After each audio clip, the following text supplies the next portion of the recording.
Good evening, everybody. It's Jay, and apologies for the sound. My buddy's, my baby boy is watching some Pac-Man Venom stuff on YouTube. I'll probably have to, switch to a different video in the midst of this one. But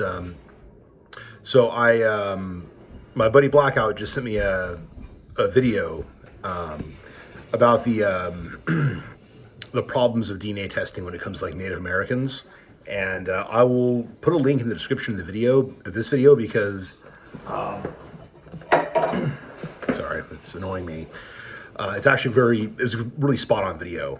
So, but in keeping with recent videos of my own, I'm going to make this more Muscogee centric and Southeastern, and, by expansion to an extent, just East Coast tribe centric, but mostly Muscogee centric. So what's basically been happening with, over the last few hundred years since Europeans have come to the United States, who is now the United States, and into places like the old Creek Nation, back when Tuscaloosa was basically living on mounds, and the Spanish showed up and tried to take over, and, either we killed enough of their horses, or we killed our horses and killed their leader, or something happened to the point where we were unable to, they were unable to keep conquering us. But they had us beat until they drove off. It's like you can conquer a country, but can you keep it? It's like we conquered Mexico. Okay, we literally conquered Mexico in the Mexican-American War. But could we have kept it? No. There's just too many Mexicans in Mexico. There's too many Mexicans in what is now the Western United States. But there weren't enough. You see, there weren't enough. And as a result, there was an expansion westward. So, and which does affect the Native American DNA. Okay, but then again, the Mexican presence also did, and the Spanish presence did as well. So how much did the Spanish presence affect the Southeastern tribes? Genetically, probably not that much. Very, very minimally, I would say. Because first they conquered, then they had to leave, then they came back, and we already had, I think by the time they came back, we already had, trade with the English colonials and the French, and so the Spanish couldn't really just say, oh, let's going to conquer the, Muscogee people. So they sent the Catholic missionaries, and, who tried to convince our women not to have sex with their husbands if they didn't convert to Catholicism. So we booted them out, basically. So you still had Spanish Florida, but it's like they didn't really have the same, the Muscogee people still had a great deal of power, but there's also the other colonial powers that were, in place. But those other colonial powers left a bigger genetic impact. Like the French left possibly an earlier genetic impact on the Muscogee people, definitely with the Marchand McGillivray Sehoy family. Because you had Sehoy the First, who married, I think it was Louis Marchand. Their daughter, Sehoy Marchand, married Lachlan McGillivray. Their son was Alexander McGillivray. You had other family, a bunch of... Yeah, it's Robo Pac-Man. Sorry. You had so many other lineages that did this. There's a lot of Scottish and English, and also some Dutch and French intermixing, and some Irish too. But basically, it's like, North and Central Europe, not so much Spain, and not so much Eastern Europe. Okay, like you really had much more of a Northern European, like Northwest European, genetic influence at that time. That doesn't take into account the African slave trade and the intermixing with African slaves that happened. So, but in this video, this guy gets that I'm mentioning at the beginning of this video, and again, which I'll link, he covers some very important things. Let me make sure it's not my car beeping. I don't think it's my car. Anyways, sorry. So, don't want to get too distracted while I'm in my frame of thought here. So, you had, okay, Michael. So you have, where was I? Genetics. That stupid car just keeps on beeping back there. I'm sorry if you guys can hear that. But anyways, the In this video, he gets into the whole concept of what it means to be genetically Indian versus like politically, and it's interesting because there is that political aspect. I mean, you look at the legends of the Muscogee people, and it's like one of the legends has, you know, that we came from the backbone of the world. We made our way, you know, from the west to east, end up in some caves. The mist covered the earth, or at least that part of the earth, and then the clans happened.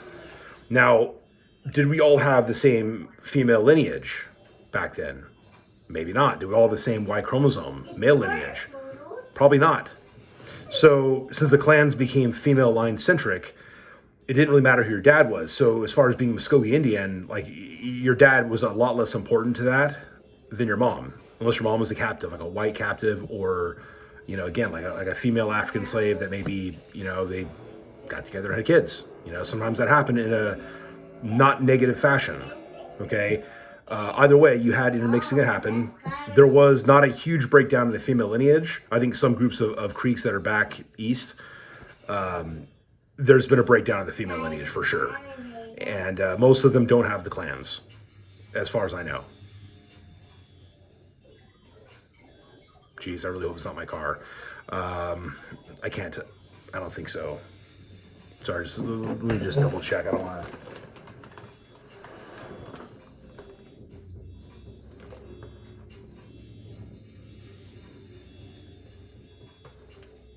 I can't even see where it's at.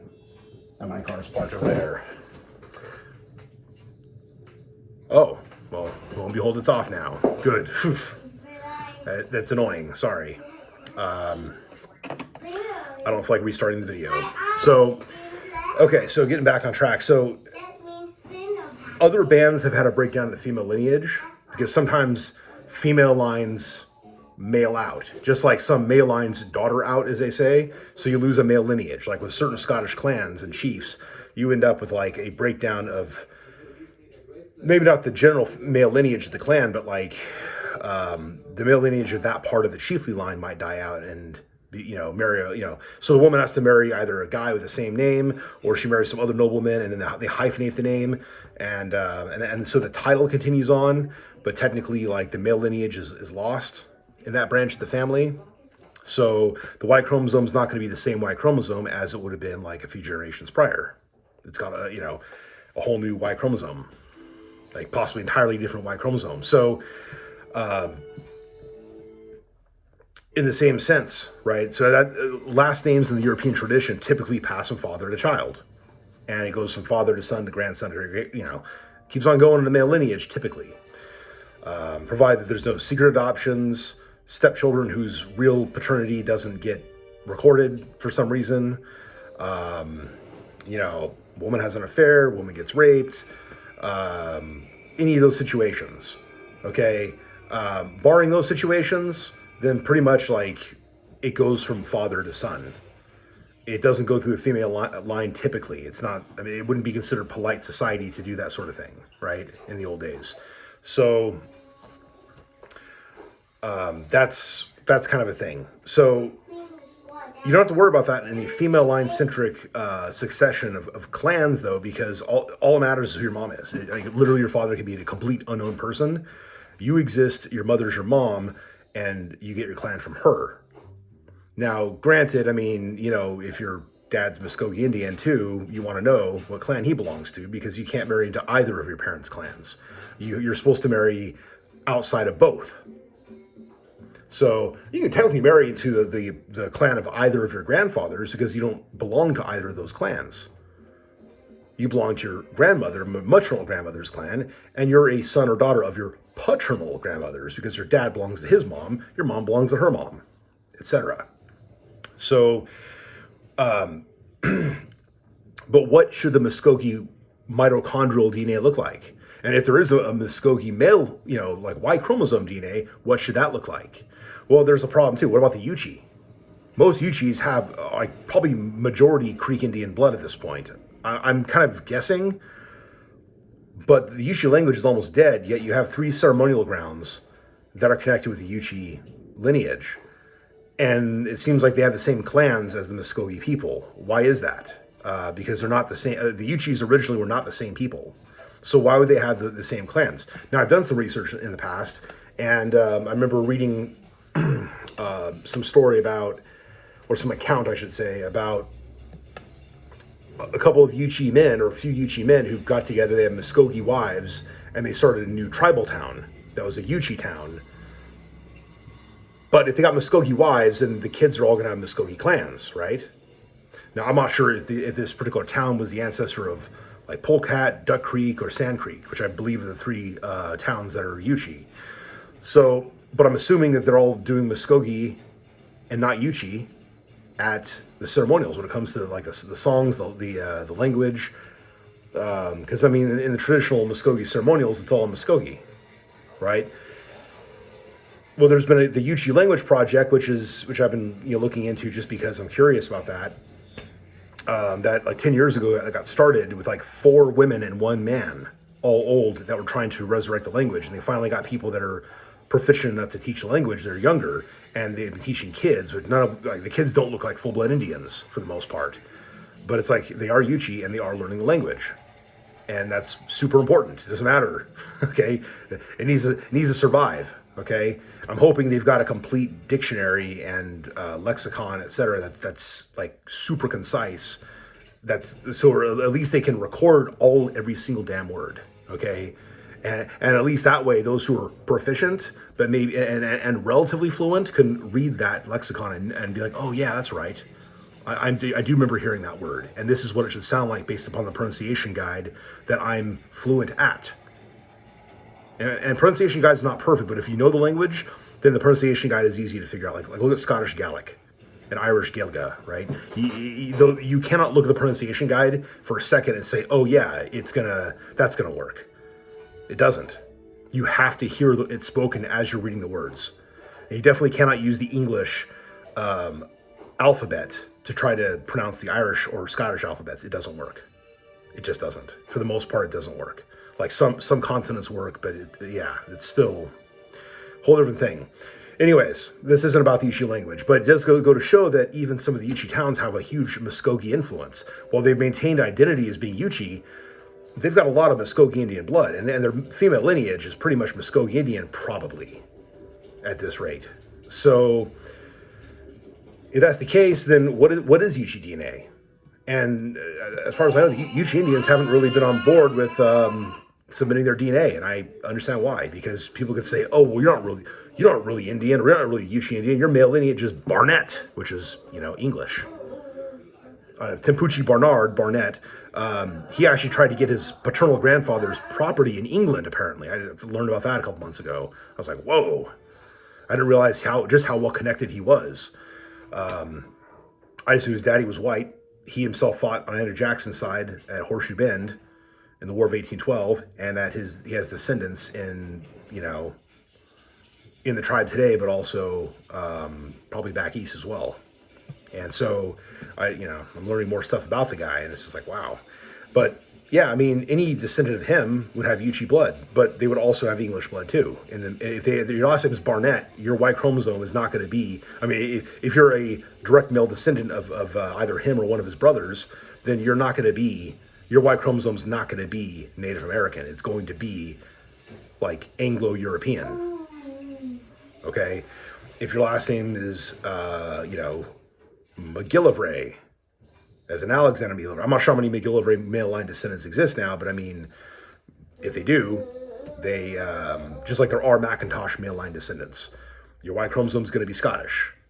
Okay, if Perryman, it's going to be Anglo-European-ish, something like that. So if you're one of the freedmen that are, have the last name Perryman, or I'm sorry, freedmen descendants, let me be more correct about that. Freedmen descendants who have the Perryman last name, it better not show up as African, because then it means you're not really a Perryman. Okay, I'm referencing a particular Perryman guy who may or may not be a relative of mine. But he's been kind of outspoken in recent, on cyberspace in recent decade or so. But yeah, you've got a bunch of last names. Like I'm looking, you got like John Ross of the Cherokee Nation. Yeah, well, Ross is Scottish. Okay, so he's going to show up with Scottish DNA. His descendants are going to have, especially his male line descendants, are all going to have Scottish DNA. Okay, I know there's Cherokee men that married non-Cherokee women and non-native women, and still they were citizens of Cherokee Nation. So you're going to have a mixture of white blood that's still been passed on, and yet these are still Cherokee Indians and Muscogee Indians, and there'll be black blood as well. These are still Muscogee Indians, so or Cherokee or whatever tribe. But what should the mitochondrial DNA look like?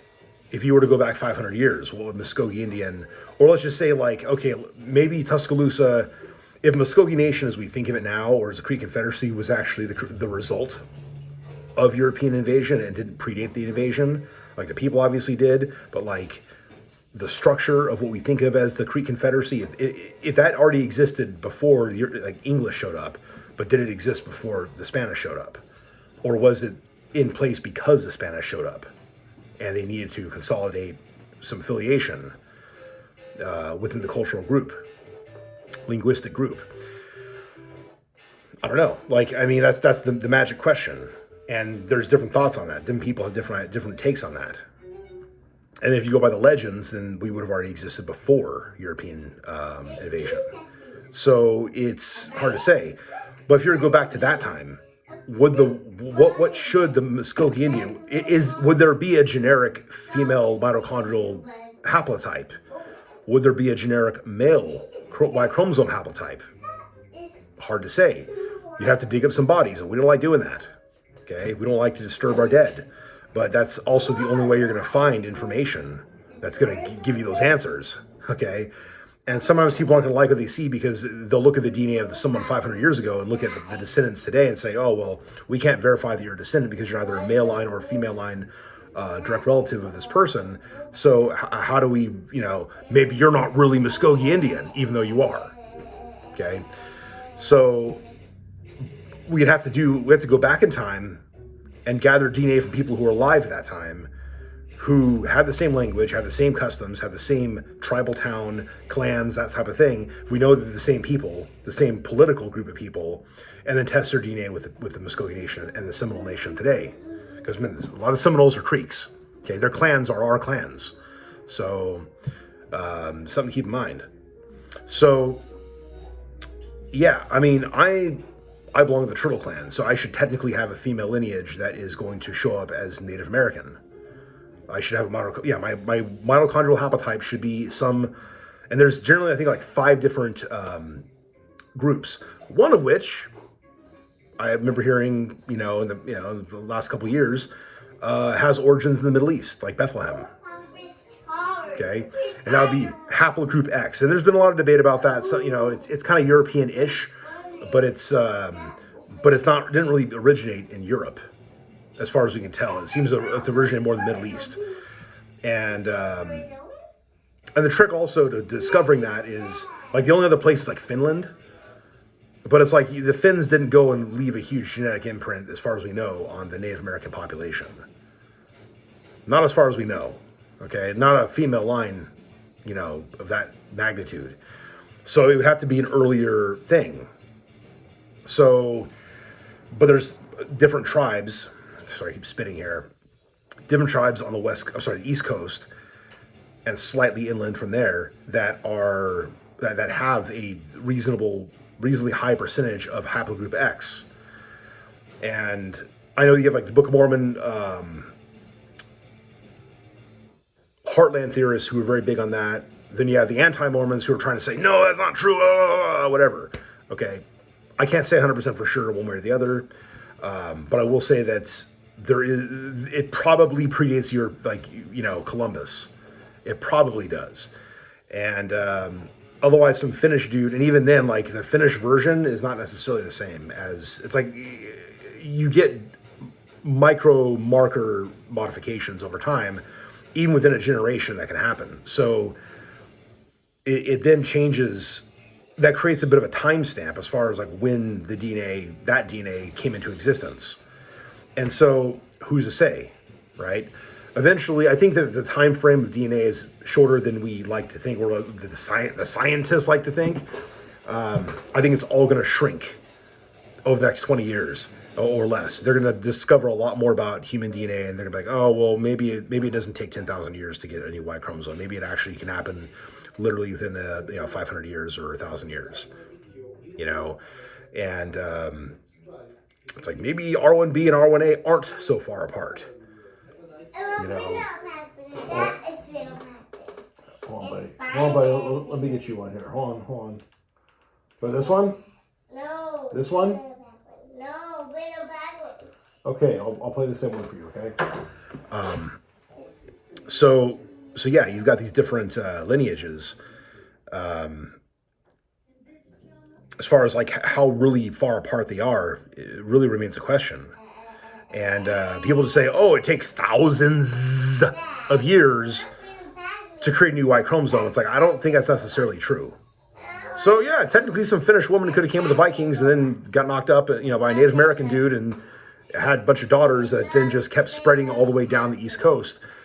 I doubt that. I really do doubt that.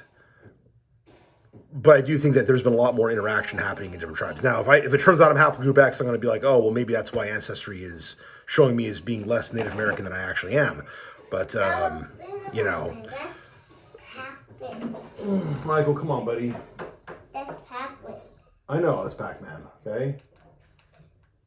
Here, let's look up, oh, come on, buddy. Oh, here we go. There's Venom Pac-Man right there. Yeah. Yay, all right. The first one. So yeah, that's, I'll give you chicken nuggets in a minute, okay? Give me a second. See this guy? So, anyways, yeah, so like there's the political structure of what makes a tribe. So again, like the Uchis, you have that whole thing that I mentioned about having Muscogee Indian wives. And even like, oh yeah, Timbucci Bernard, he married a Muscogee Indian wife. His kids are all technically Muscogee Indian by birth, but yet he was Uchi, and yet they were also considered Uchi. So I know that leadership in like the Uchi towns had a tendency to go from father to son regardless of clan, according to Swanton at least. That was 100 years ago. So maybe just over 100 years ago, like 110 years ago or something. But anyways,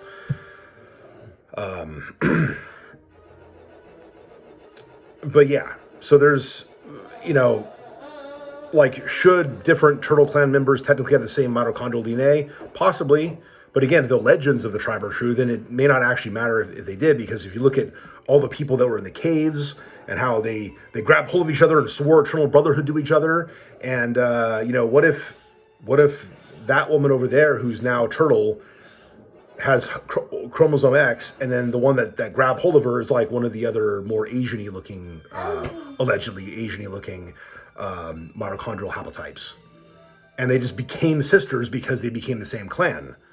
And so time went on, they had a bunch of babies, those babies had babies, and enough of the female lineage continued on that they think, okay, we're all Turtle Clan, but maybe they don't actually have the same, mitochondrial DNA. And so DNA right now would not actually prove necessarily that the clans are not related by blood.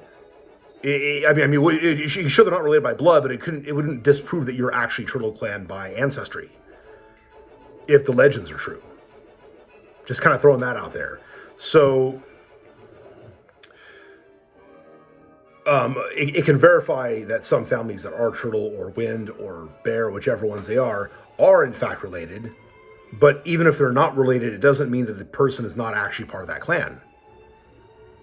Now, if they have like not chromosome X, but like some other European or African chromosome haplotype that cannot be time-stamped pre-Columbian, if that makes sense. And I mean by timestamp, I mean like they start finding skeletons that are like from the time of Columbus that have that female line haplotype in an earlier form, and they find that, they can verify, okay, that this was a pre-existing thing, But yeah, anyways, so I'm kind of going off on a rant. I don't want to make this too much longer, but yeah, so there's a lot of different stuff to think about when it comes to DNA and Native American identity. You do have the fact that there's been intermixing for so long that some people that are mixed blood actually might look more white, some might look more Indian. And they might have the same amount, the same percentage, if you will. But even then, like, what does percentage mean? You could be 4/4, like it says in that video, but that may not actually be true. You might be only half or 40%. You could be 60 to 80%, but you're probably not really 100%. Like I said, I think I mentioned in my last video, I've seen half-bloods that look like full-bloods, and I've seen full-bloods that look like they're probably half-bloods, even though they may not be. Okay, they might actually be like 75% Muscogee Indian, or at least Native, period, but who knows? It's hard to say. Because, you know, even though, as far back as we can trace through records, you're only going to find so much, and then yeah, there's a lot to think about. So anyways, let me know what you guys think about that. It's a very fascinating video. I mean, it was definitely shorter than this one, but like I said, I'm focusing more, aside from the stupid, you know, car out there, you know, making noise. I'm focusing more on certain concepts that are Muscogee and Southeastern based, in terms of like what DNA should look like, and what is DNA going to look like in the future. Because look, if you look at my okay, I'll make this a little bit longer. My great-grandmother had like 12 kids, 4 of which are daughters, 1 of which died as a baby. The rest of the kids all lived to adulthood and had kids of their own. So out of my grandmother was the oldest daughter. She had my mom and my uncle. My uncle's a man, he's not going to pass it on. My mom has 2 boys. I'm one of them. I'm not going to pass the female lineage on. Okay? You have Dutch, the second oldest. She had 3 daughters and a son. The oldest daughter has 3 daughters, the oldest of which only has boys, the second of which has 3 girls, and the third of which has 1 girl. The other 2 daughters of Dutch, I don't know if they have any kids. I think they do. I think there are some other daughters there, or granddaughters, or whatever, female lineage. Then you have Jean, I think is she's the 3rd daughter of my great-grandma. May she rest in peace. I got to talk to her on the phone a couple years ago. It was great. She was really sweet to me. And she had 1 daughter and a son. The daughter, may she rest in peace as well, had like 2 girls and a boy. And the girls, one of which has a son, one of which has a daughter. So they're young enough they can have more kids if they want. So it's not like the female lineage is necessarily dying out. You do have sons being born. And let's see. Then you have my Aunt Arlene, may she rest in peace. She had a daughter and a son. And the daughter has only boys, like my mom. And they're both named Anna. It's kind of funny. But anyways, so but then all the sons of my great-grandma, well, yeah, they have kids, but it's like they're already guys, so they're not going to pass on the female lineage. It dies out. Now, some of them had daughters, but it doesn't matter. Because they're either white man clan, so to speak, or they're, you know, of a different one. I will just a minute, buddy. I'm almost done with this video, okay? I will in a second, okay? So that's kind of the whole thing with the DNA and yeah, buddy. And yeah, buddy, you funny guy. You're such a funny guy. Optimus Prime. All right. All right, Michael. I'll get you chicken nuggets in just a minute, okay? Just a minute. Just a minute. You can still hang out here if you want. No, shh. But quietly. I'm almost done. So, so what is DNA going to look like for our family in the future? Is there going to be a female lineage? I hope so. I hope the Turtle clan lives on through us.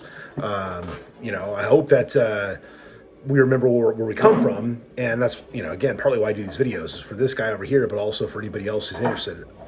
Hopefully, especially other family members, that they learn about this. And, yeah, buddy. So then, but then, yeah, as far as the nation, the Crete Nation as a whole, like, what's it going to look like? What is the female lineage actually going to look like? Is it going to survive? You know, is there going to be a breakdown in the female line, or is it going to become more prolific? And you know, are we ever going to adopt Seminole Indians back into the tribe, and as a way of regaining some of the clans that we lose, and vice versa, because they've lost some clans as well, but we might have those clans. So it's you know, that's kind of important. So anyways, Clans are important. No clanners like this guy are also important. But as far as like some of the ceremonial aspects, there's a lot of ceremonial grounds that revolves around the clans, and that's why the clans are sacred and important. We got to maintain them.